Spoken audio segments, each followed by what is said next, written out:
So here's my secret tool. Hi guys and welcome back to my YouTube channel. If you are new here, hi, my name's Eva and I'm a mortgage power planner. So in today's video, I thought I'd do something a little bit different, I suppose. And I've always wondered what my dream salary would be. As you know, I am self-employed, so I no longer have a salary. However, my longer term plan is to build successful businesses from where I can actually take a proper salary just to have, I guess, more of a stable income, as at the moment it is far from it. So yeah, I thought, right, let's actually figure out what my dream salary would be. So I thought I'd take you on this journey to show you how you can do the same. So without further ado, let's jump right into the video. And just before we jump in, I am so sorry about the state of my hair today, and in all the previous videos, to be fair. The roots are just, let's just not even talk about it, okay? Let's just not even talk about it. It looks grey, okay? It is not grey, can I just clarify? It is not grey, but it looks grey. So yeah, I am having a meltdown. As you can see, I am having a meltdown about it, but we're gonna have to roll with it because we're embracing the lockdown look, okay? So yeah, I just thought I'd put it out there because I know you're thinking it. I know you're thinking I'm going grey. I'm not going grey, okay? But while I'm here, if you could hit the like button and also subscribe to my channel down below, that would be greatly appreciated. Right, let's jump right into the video.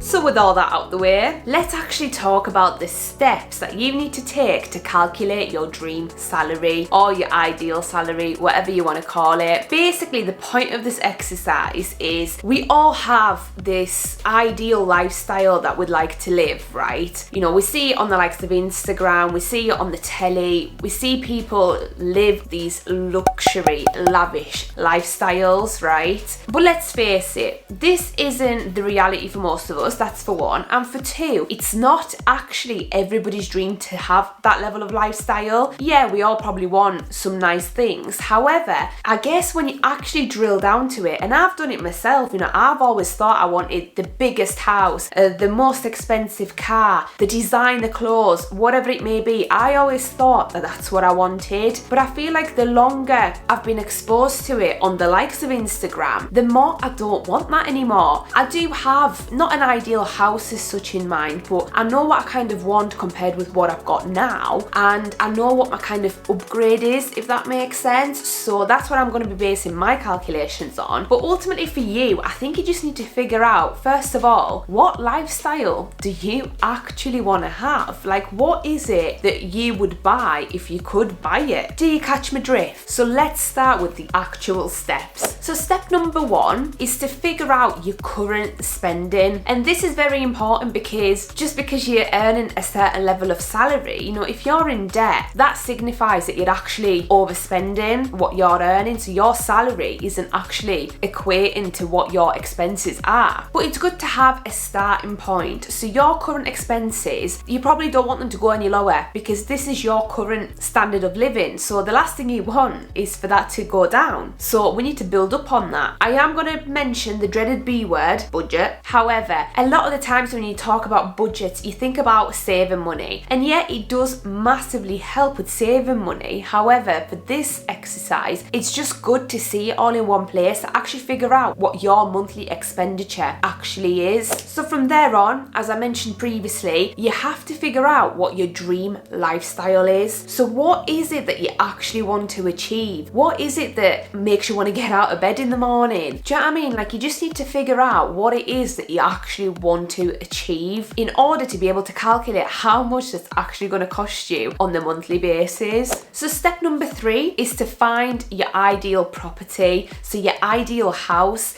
We all have it, you know, we all have a dream house in our minds, how we want it to look, how many bedrooms it should have, how many bathrooms it should have, what, you know, the whole shebang, right? Now, the reason why you should look up your dream house is to actually figure out how much it would cost you on a monthly basis to be able to afford that house. So we're gonna assume everything as normal, that you'd need to get a mortgage for it, that you pay your monthly bills as normal, but what we'll need to do is actually calculate the bills based on that property. So if you're currently, like me, living in a 3-bedroom property and you're looking at buying a mansion with 10 bedrooms, not saying that I am, but you know what I mean, your bills on a monthly basis is gonna be a lot higher than what they are now. So obviously you have to take all of that into account. So yeah, let's head over to Zoopla and have a look at properties that I would look to buy. And then Zoopla have this calculator that actually lets you calculate how much your mortgage will potentially be on the property like this. So let's have a look at it. So I, for example, would like to live perhaps in the Lake District somewhere. I mean, ideally I'd like to live by the sea, but I haven't actually looked into what sort of area I'd like to live in. So Lake District seems like the next option for me at this stage in my life. So yeah, let's have a look what that has to offer. So minimum bedrooms for me, at the moment I've got 3, which you're gonna laugh at this, but isn't enough for me.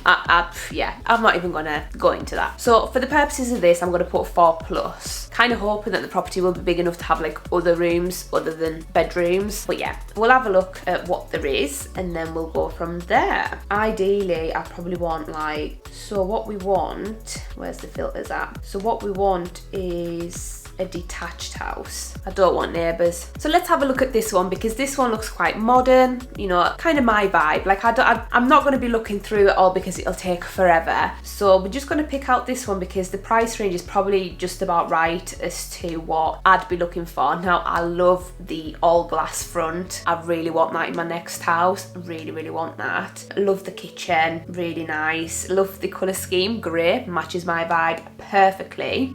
So yeah, all of that looks really, really nice actually. It's a nice house. So let's just have a quick look at what it actually has. So it's got a master bedroom, balcony, views of fells, parking for several cars. Good. Yeah, so let's have a look. The large bedroom suite has got a dressing area, seating area, and an ensuite. So that's my kind of vibe. Okay. Normally, there we go. So you can see on the mortgage calculator. So let's say, for argument's sake, we're putting down 10% deposit over, well, I'm still young, so let's chuck it over 35 years at, well, the typical interest rate of 10% deposit, you're looking more at 3.5% at the moment. So my mortgage on this property would be £2,789 per month. So yeah, that's interesting. It used to also tell you how much the likes of your gas and electric would be and your broadband, as well as kind of your council tax on the property like this. But with the likes of your gas and electric, you can always just run a quick comparison site search. With the likes of your council tax, you can look up the local council website and that should tell you kind of what band that property is in and how much council tax that will end up being. So yeah, for the purposes of this, I'd say the bills themselves are going to be probably another £1,000 on top of the mortgage. So yeah, if we call it kind of 3,800 for living costs. So the next step is to figure out obviously your dream car. If you drive and if that's your thing, so anything other than a house that you would probably ideally like to buy if you had more money, calculate how much that's going to cost you on a monthly basis to not only buy if it's obviously financed, but also to run. So if it's a car, insurance, tax, all of that malarkey. So personally, my dream car is an R8, so I already know how much the finance is. Sad, I know, but I've already looked it up previously, as well as the insurance, road tax, etc, etc. So I roughly know how much that's going to cost me on the monthly basis to service. So if you've watched some of my budget updates video, you will have already seen the spreadsheet. Hello? Yes? Come here. Hey, come here, baby girl. Okay, goodbye. 10 seconds later. So the next step is to actually add up all of your monthly expenditure based obviously on the new house, on the new car, or whatever you decide to purchase, right? So I've pulled up my budgeting spreadsheet, which if you've watched my budget updates, you would have already seen, just to have a look at kind of what my existing costs are and how they would change if obviously I based it on the new house. Right, so I've just briefly amended some of the figures in terms of my housing, in terms of the car that I want, and how much that would potentially cost me on a monthly basis. So my total projected cost would be around £6,000 £700 a month. Now, as I said, that kind of includes my current projected expenditure, but I've replaced certain things with the things that I would want. So I would normally say, you know, based on that, and that already includes some of my savings that I want to be making, etc, etc, but I would always say add around £500 to £1,000 onto that figure to actually get your dream salary, because that extra bit of money a month will make the difference at the end of the day, because that's your kind of discretionary spending money. So, you know, that's not your bills or anything like that. That's your money to do whatever the hell you want with. So, you know, go have fun, save if you want to invest, you know, do whatever you want with that money. So for my purposes, I'll add £1,000. So my projected cost on a monthly basis would be £7,700, just to round it up. So the final step in this is to actually figure out what our dream salary would be. So here's my secret tool. So this website is brilliant. I've used it so many times over the years, especially in employed positions. It really helps you to figure out how much money you actually need to be able to manage all your expenses. So if we go down to a required salary and you just pop your details in. So what salary do I need to take home each month? So this is your net salary. So this is after tax, right? So as I mentioned before, mine was 7,700.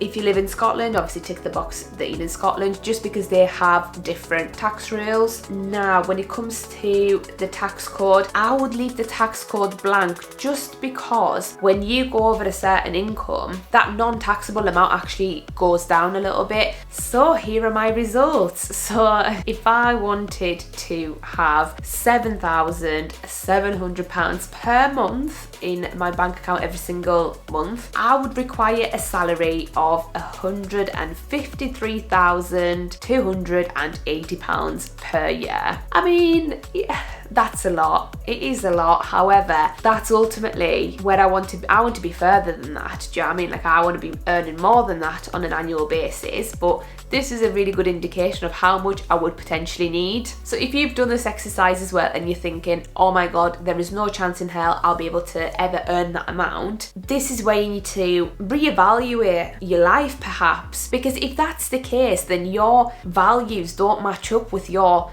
drive, your motivation. Because if you truly want a better life for yourself in terms of, you know, having all these things that you want, you need to figure out a way of getting there. If that means changing career paths, if that means building a business, you got to do what it takes at the end of the day, and that's exactly what I'm doing. I could have stayed in a comfortable position, being employed, but never ever seeing that sort of figure, whereas I've opened up my doors to other opportunities to be able to actually actively work towards building the life that I truly want. So I know that got deep very quick, but you get my point, right? You get my point. The life you live is only determined by your actions and your choices. So I guess just make the right ones. Right guys, so that is it for today's video. I hope you found it useful in actually being able to calculate what your dream salary should be in order to live the life that you truly want to live. Now, this is just a bit of fun. It's not all about material things at the end of the day. You have to establish what's important to you and what sort of life do you want to be living. So with that being said, if you like this video, please give it a big thumbs up and also subscribe to my channel down below. Thank you for watching, and I'll see you guys back on Friday with a brand new video. Bye guys.